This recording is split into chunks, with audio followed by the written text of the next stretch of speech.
Yo soy ingeniero eléctrico originariamente. Mi maestría es en electrónica. Mi doctorado es en investigación de operaciones, matemática aplicada y computación. Y estuve durante 35 años dando clases en computación, pero yo no soy computista. Pero he dado clases de ingeniería de computación en sistemas de información. Y voy a repetir algo, disculpen que diga que estoy repitiendo lo que le he dicho a todos mis estudiantes, pero parece que se nos olvida constantemente. La computación es como el dinero. El dinero es un buen esclavo, pero es el peor amo. La computación es uno de los mejores esclavos que tenemos, pero es el peor amo. La computación es medio, no es fin en sí mismo. Cuesta entender esto, especialmente cuando la persona es computista y cuando uno empieza a descubrir la computación. Voy a dar un ejemplo que me disculpen las damas, pero a mí me lo dieron en una clase de filosofía. Lo que es confundir los medios con los fines, que lleva a la corrupción sin darse cuenta que uno se está corrompiendo mentalmente. El ejemplo que me dieron es muy sencillo. De acuerdo a la filosofía cristiana, los que no tienen la filosofía cristiana, tómenlo solamente como un ejemplo. La relación sexual es medio para el amor. Estoy hablando de la filosofía cristiana. La relación sexual es medio para el amor. Los playboy enamoran a la muchacha para tener relación sexual con ella. Eso es corrupción. Cuando se invierte los medios con los fines, uno corre el riesgo de corromperse intelectualmente sin darse cuenta de lo que le está pasando. Y eso es típico en los muchachos de computación. En los muchachos y en los viejos, perdón. Es típico, porque ellos estudiaron computación y entonces se les transforma un fin para vivir, pero entonces todo lo quieren hacer por ahí. Y eso es lo peor que le puede pasar a uno. La computación nos está deseducando o mal educando. Le voy a darle un ejemplo, el Twitter y otros instrumentos similares. El periodismo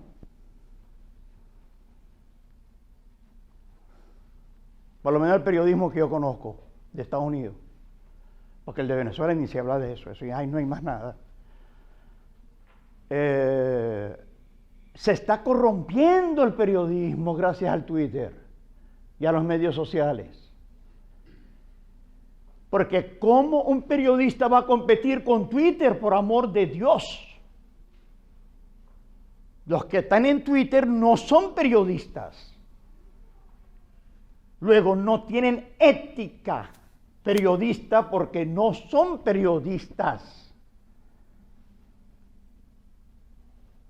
Y entonces, ¿qué sucede? Como el caso de CNN, de una de las empresas más éticas que había, se ha transformado en este momento en la empresa menos ética que existe en todo el mundo, porque no solamente en Estados Unidos. ¿Cómo va a competir con Twitter sin perder la ética periodística? Twitter no tiene la ética de el ABC de la ética periodística, que es antes de dar la noticia, confirmarla por lo menos con una fuente diferente. No puede ser una fuente relacionada con la fuente anterior. CNN ha dejado de hacer eso por competir con Twitter. Ahora, ustedes me van a decir, si la educación no tiene ética, ¿qué es la educación entonces? Es decir, la ética es condición necesaria, no suficiente, para la educación. Entonces nos estamos mal educando gracias a la computación, por amor de Dios. Pongo el ejemplo del periodismo por poner un ejemplo. Mis hijos se están mal educando gracias a la computación. La educación que recibieron en su casa la están perdiendo. Entonces vamos a dejar nosotros que la computación se transforme en fin en sí mismo. Vamos a corrompernos sin darnos cuenta que nos estamos corrompiendo intelectualmente. Porque la peor corrupción es cuando uno está corrompido y ni siquiera lo sabe.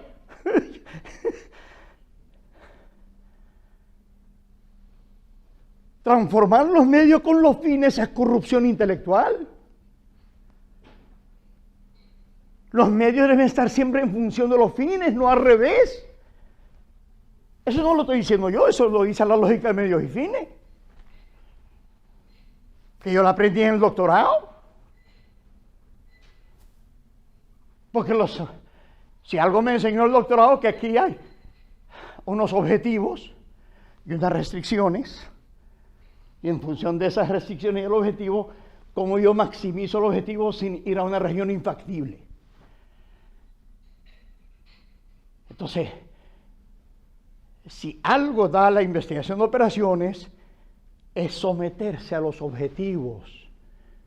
Los medios están en función de los objetivos y de ahí está la lógica de medios y fines.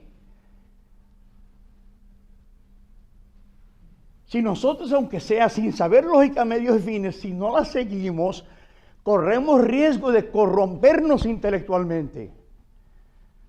Los periodistas no pueden competir con Twitter, porque Twitter no tiene las restricciones que tienen éticas que tiene el periodista.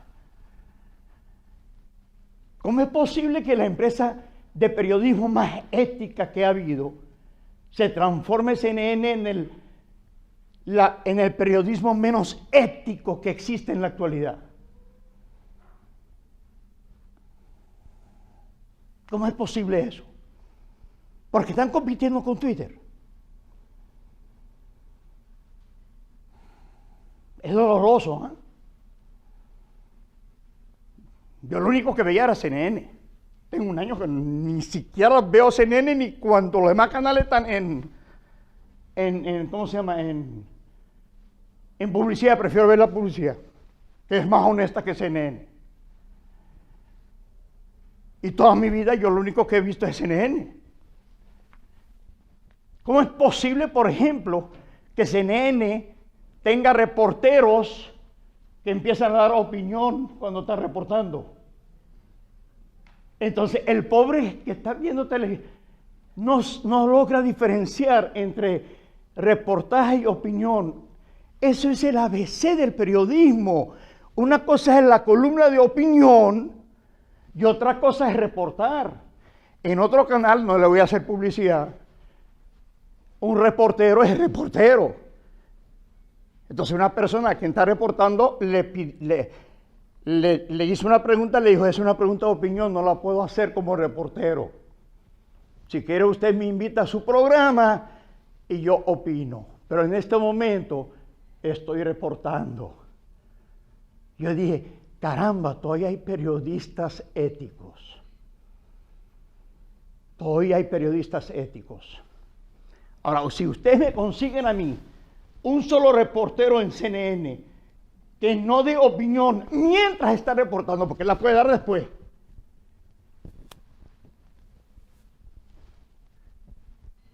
Vamos a dejarnos arrastrar. La inteligencia artificial no tiene ética. La inteligencia artificial no está educada. Lo que se educa es la inteligencia natural. Ahí es donde está la educación. Ahí es donde está la ética. Vamos a olvidarnos de las inteligencias artificiales. ahí no hay educación, ahí no hay seres humanos. Ahí lo que hay es una copia mal hecha de las inteligencias humanas. Pero las inteligencias humanas están en un contexto educativo, están en un contexto ético, están en un contexto de responsabilidad hacia los estudiantes de uno y los hijos de uno y los padres de uno, con una responsabilidad hacia la sociedad. Eso no lo tienen las inteligencias artificiales, eso no lo tiene la computación. Entonces se supone que las inteligencias artificiales imitan la inteligencia natural, pero ahora lo estamos haciendo al revés. Los seres humanos nos tratamos de imitar las inteligencias artificiales. ¿A usted le parece que eso es correcto? Es decir, andar imitando aquello que suponemos que nos imita. Me captan un poco la idea. ¿Cuál es el fin y cuál es el medio? El fin es la inteligencia natural porque es una inteligencia con conciencia en un contexto educativo, en un contexto social. ¿Qué entiende la inteligencia artificial de sociedad y de educación y de ética? ¿Cómo vamos nosotros a imitar lo que hemos creado para imitarnos? Entonces nosotros somos una meta imitación, imitar la imitación. En eso nos vamos a transformar los seres humanos. Y perdonen que esté exagerando, porque a veces una forma de transmitir la idea es exagerar un poco, usar la hipérbole. Pero vamos a imitar lo que nosotros creamos que nos imita. Olvídense de la inteligencia artificial. Úsenla como buey para arar, como medio, como el carro. El carro es un buen instrumento, pero no podemos tomar el carro como fin en sí mismo, que es cuando nació. Cuando nació el carro se transformó en fin en sí mismo porque la gente salía a pasear en carro, ¿cierto? Yo todavía recuerdo eso cuando era pequeño. Mi papá nos sacaba a pasear en el carro. Hoy nadie se le ocurre salir a pasear en el carro, ¿no? Que es cuando es un problema de los medios y los fines. Dicho eso, la gran parte horrible que yo veo de lo que está pasando con los medios sociales, entre ellos el Twitter, ahora hay que ir a la parte buena de lo que está pasando. La parte buena de lo que está pasando es que la episteme y la doxa se están relacionando, por fin se relacionan. Twitter es doxa.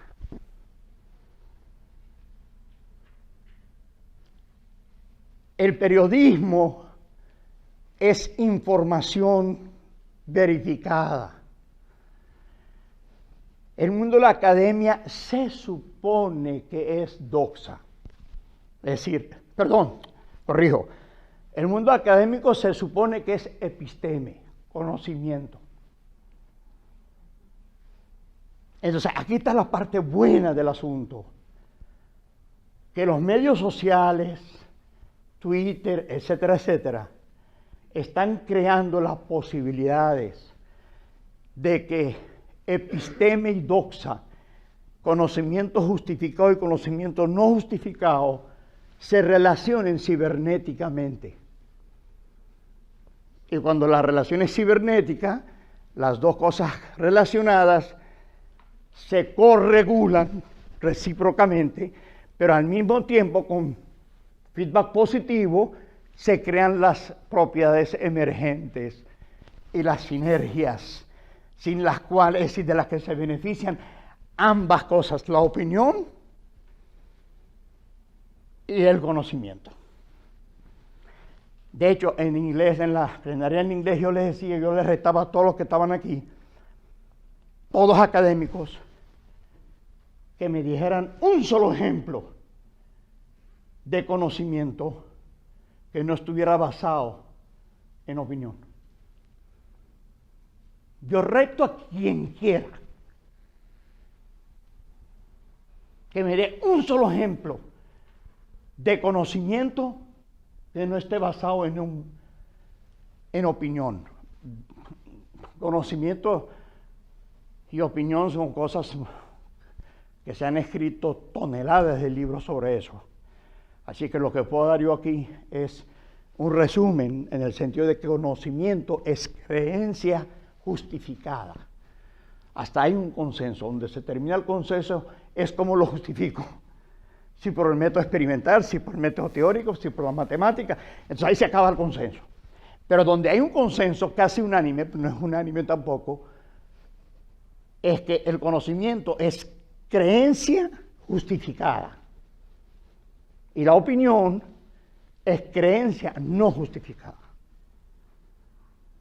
Entonces, definitivamente está claro que son opuestos. Uno es justificado, el otro no justificado. Pero no son opuestos contradictorios, que es lo que ha pasado en el mundo académico hasta ahora. Son opuestos polares. Se requieren el uno al otro. Es más, no es que se requieren, es que es imposible que haya uno sin el otro.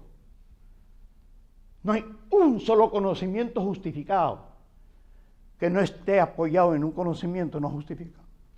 Yo reté aquí a todo el mundo que me diga un solo ejemplo que no esté apoyado de conocimiento, que no esté apoyado en conocimiento no justificado. La matemática tiene que arrancar de axiomas, si no, no hay matemática, ¿cierto o falso? Y los axiomas, por definición, ¿qué son? Creencias no demostrables. Porque del momento cuando yo logro demostrar un axioma, el axioma ya no es axioma, es teorema. Entonces el punto de partida del razonamiento matemático es razonamiento no matemático. Como decía Ortega y Gasset, todo el edificio racionalista está apoyado en pilares irracionales. Si definimos razón, deducción. Todo el edificio racionalista está apoyado en pilares irracionales. En otros términos, toda la episteme está apoyada en doxa, no episteme. Todos los conocimientos están apoyados en opinión. Entonces eso es lo más grande, esa es la parte buena que hay del Twitter. Por fin hay las primeras de cambio de relacionar el conocimiento con la opinión. Y los que están de punta en eso son los periodistas. Los periodistas están en la punta ahora de por donde se tiene que mover el mundo académico. Porque se están forzando a hacer esa relación que usted está haciendo como periodista. Porque el periodismo se supone que por un lado es información verificada y por otro lado es opinión. Entonces, mientras las dos cosas estén diferenciadas y relacionadas, está bien. Pero cuando las confundo, tengo problemas éticos. Yo no puedo andar reportando y dando opinión al mismo tiempo. Porque la persona que no está pendiente fácilmente confunde la opinión con el hecho que se está reportando, ¿cierto o falso? Yo hoy en día no conozco ningún tipo de CNN, ningún reportero, ni en inglés ni en español, que no mezcle lo que está reportando con una opinión de él. Eso es una barbaridad la que está pasando. Gracias a Twitter.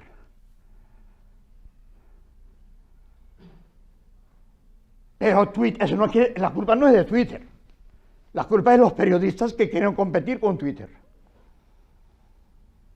Porque Twitter se puede tomar en condiciones benévolas, en condiciones de que nos puede acelerar al mundo académico para que nos salgamos del siglo XIII. Usted que dijo 18, es 13. La primera universidad en Nápoles, la universidad escolástica que crearon los escolásticos. Yo no veo cuál es la distancia que tenemos conceptual que tenemos con ellos. Yo no la veo. Claro, la ciencia ha avanzado mucho, por supuesto, pero conceptualmente, ¿cuál es la diferencia? Somos los nuevos escolásticos. Los profesores hoy en día, ¿qué quiere decir profesor? ¿Qué quiere decir profesor? Profesa. ¿Qué profesa? Una doctrina. ¿Qué quiere decir doctor? Un tipo que tiene doctrina. ¿Qué es un profesor? Un profesor que profesa doctrina. ¿Sabes cuál es la diferencia real con el siglo XIII cuando nació la universidad? Ayer mismo alguien decía cuál es el origen del lecture. El origen del lecture, el lecturer en Estados Unidos, el origen es cuando alguien le lee al otro las cosas porque el otro no sabe leer. Eso es lecture. Le lee porque el otro no sabe leer. Entonces lo que le queda es leerle porque el otro no sabe leer. Es como cuando a mi abuelita le leían las cartas porque no sabía leer. Eso es lecture, lectura. Ese es el origen de la palabra lecture y de lecturer en inglés. Entonces, ¿cuál es el cambio que tiene con el siglo XIII? El cambio real. Entonces, las nuevas metodologías de la computación van a ayudar a salirnos del siglo XIII. Van a ayudar a relacionar de una vez por todas la epistema con la doxa. Siempre y cuando no confundamos los medios con los fines. Porque si confundimos los medios con los fines, vamos a ir de mal en peor, definitivamente. La computación es medio. Dejemos de imitar lo que suponemos que nos imita. Es decir, se supone que nosotros creamos a imagen y semejanza de Dios, de acuerdo a la religión cristiana. Bueno, parte de eso es que Él nos creó a nosotros y nosotros creamos ahora a la inteligencia artificial. Él nos crea y nosotros, a imagen y semejanza de Él, seguimos creando. Pero vamos a confundir nuestra creación con nosotros mismos. Es evidente, y eso lo sabe cualquier persona creativa, que el creador se transforma en parte de su obra, es decir, la parte creada lo rapta a uno. Cualquier artista sabe, lo ha reconocido, que la obra creada termina recreándolo a uno. Eso es evidente, eso no se puede ir en contra de eso. El mismo pintor, cuando hace su pintura, él se recrea a sí mismo a través de lo que creó. Eso está claro. Pero el pintor no se termina confundiéndose con la pintura. Por supuesto que la pintura lo recrea él, pero no se confunde los medios con los fines, ¿me explico? Entonces la inteligencia artificial es una creación nuestra que nos está recreando. Pero nosotros no podemos confundirla con nosotros, por amor de Dios. Como están haciendo periodistas que han perdido la ética, la educación y han perdido todo. Y digo a los periodistas porque vino a colación porque ella es periodista. Si empiezo a hablar de los profesores, la cosa es peor todavía. Porque entonces ellos empiezan a confundir la autoritas con la autoridad. El autoritas usualmente no lo sabe. Los demás lo ven como autoritas. Pero la autoridad es una designación. Autoritas, las verdaderas élites intelectuales, ellas no se reconocen como élites. En el momento que usted se sienta élite, deja de ser élite. Porque la característica más importante de una élite es que no se sienta élite. Del momento que usted se siente élite, dejó de serlo. Y eso es lo que pasa con las universidades, que los profesores se están sintiendo cada vez más élites. Eso es lo que llaman ¿cómo se llama? El daño de la profesión. Que como siempre están enseñando, entonces, sin darse cuenta, inconscientemente se sienten que son superiores. Lo mismo pasa que con los jueces. Es lo que llaman la distorsión, la forma como la profesión de uno lo distorsiona a uno. Eso pasa con los abogados, eso pasa con los médicos. Pero hay gente que está consciente de lo que le está pasando y otros no. Al médico y al abogado, todo el que le llega, por favor, ayúdame, doctor, me está doliendo la barriga. Entonces él se siente superior. Y el abogado lo mismo. Cuando uno va para allá porque está desesperado, me está metiendo preso, ayúdeme. Entonces, claro, el abogado se tiene que sentir superior. Entonces, se distorsiona la profesión por el rol que uno tiene de estar ayudando a los demás. Empieza a sentirse, en lugar de que está ayudando, corre el riesgo de empezar a sentirse de que por esa ayuda él es superior. Y eso es lo que llaman la distorsión de la profesión, la forma como la profesión lo distorsiona a uno. En el periodismo, no siempre, pero también pasa eso. Sino que alguien me explique el fenómeno del CNN. Que alguien me lo explique. ¿Qué pasó ahí?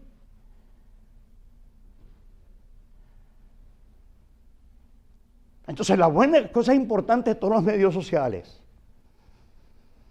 es que va a permitir a las universidades salir del siglo XIII.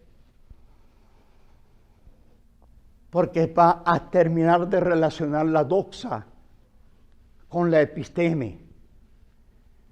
Porque no hay... una persona me decía, dame un ejemplo, le decía en la plenaria, en inglés. Dame un solo ejemplo de algo que no dependa de la creencia. Bueno, alguien me dijo,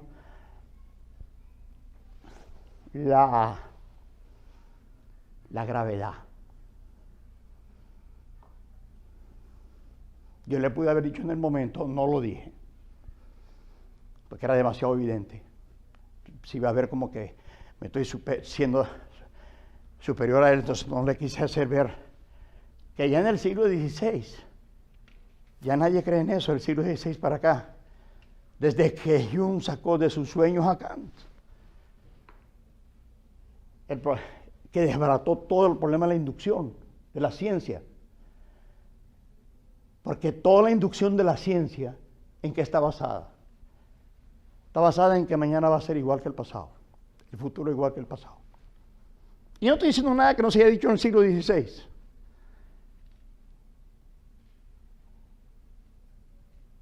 ¿En qué consisten las leyes de la física? Díganmelo ustedes. Díganmelo ustedes. ¿En que el futuro va a ser igual que el pasado o no? ¿Qué científico tuvo en el futuro para decir eso?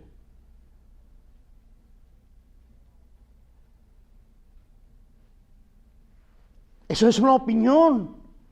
Eso es un acto de fe. Entonces ahora yo me pregunto, ¿por qué Carrizo, los científicos tienen derecho a hacer acto de fe en que el futuro va a ser igual que el pasado?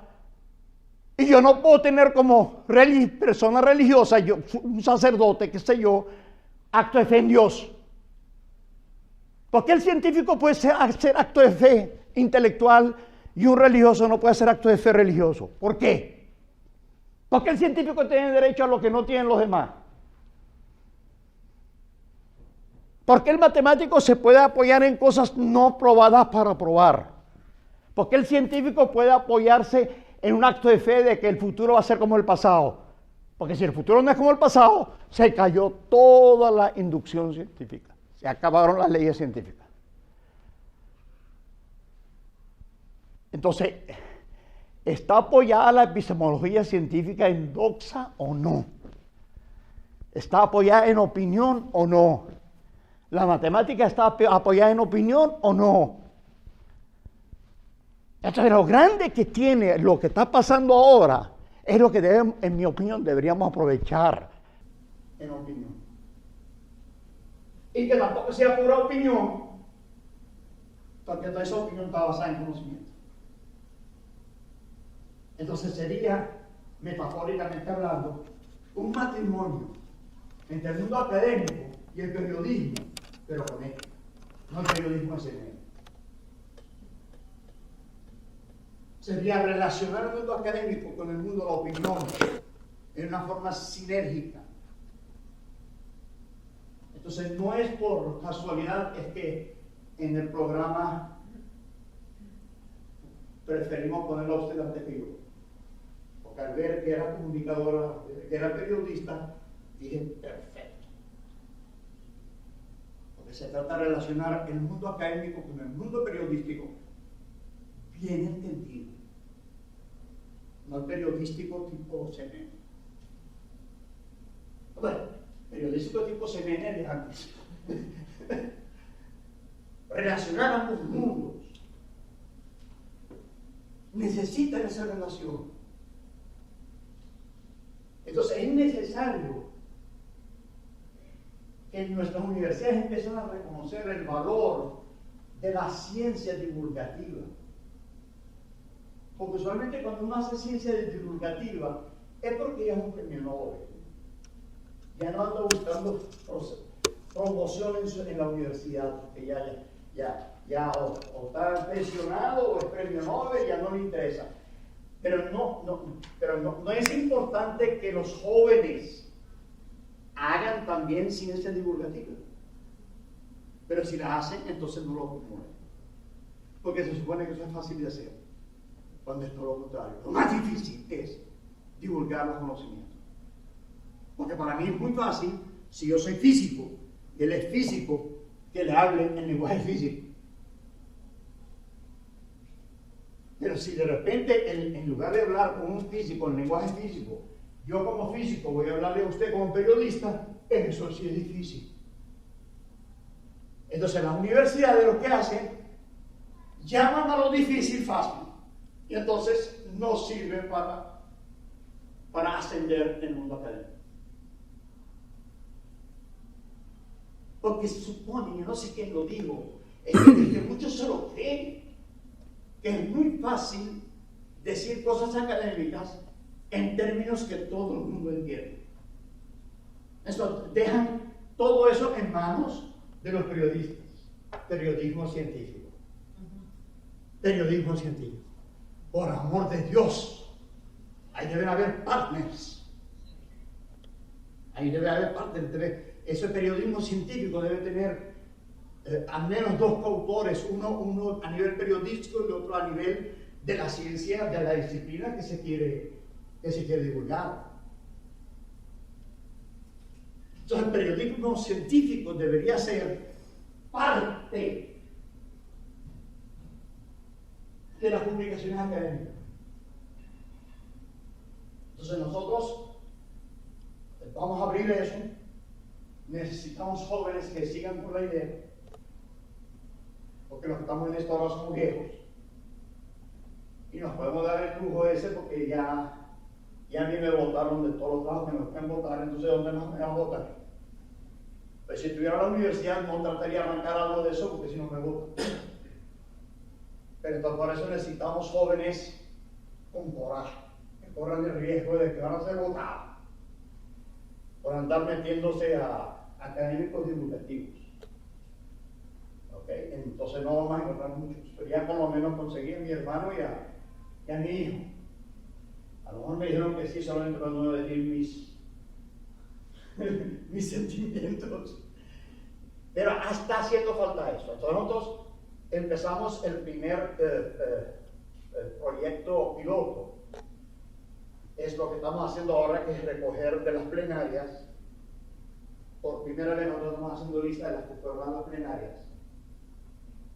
para que agarren al menos un tópico de lo que dijo un plenario, que usualmente son tópicos transdisciplinarios, y que haga un trabajo que no sea disciplinario, o disciplinario pero divulgativo, pero que toque al menos a una de las personas. Entonces, bueno, es un experimento, es una exploración, vamos a ver dónde termina eso. Si eso no sirve, entonces lo intentaremos por otro lado. Pero la idea es relacionar doxa con episteme. Ese es un poco el objetivo final. Iremos viendo qué medios funcionan y qué medios no funcionan. Entonces, cualquier cosa que pueda ayudar de parte de ustedes, para la parte en español y en portugués, sería bienvenida. Especialmente en el caso mío, que yo hablo español. Y todas estas cosas piloto yo las arranco primero en español antes de arrancar en inglés. Entonces, me perdonan que ustedes sean los conejillos de India, pero es el idioma que yo manejo, pues, el español. Entonces, usualmente arranco primero en español y después voy en inglés. Lo mismo pasamos con las conferencias. Primero arrancamos en español, en Venezuela con la UNESCO patrocinando la conferencia, y teóricamente estábamos con los 3 idiomas de la UNESCO, teóricamente, francés, español y inglés, pero el 99% de la conferencia fue en español. Entonces, bueno, esa es un poco la idea de esa tercera parte, o de esa cuarta parte, perdón, es decirles las razones, darles el contexto por qué estamos empezando ese proyecto y por qué estamos tomando riesgos los viejos de arrancar con esto a sabiendas que no vamos a vivir lo suficiente para consolidarlo. Entonces, si no es a través de jóvenes, o por lo menos de gente, ese proyecto no va a ser. Entonces, bienvenidos a bordo, los que quieran ayudar.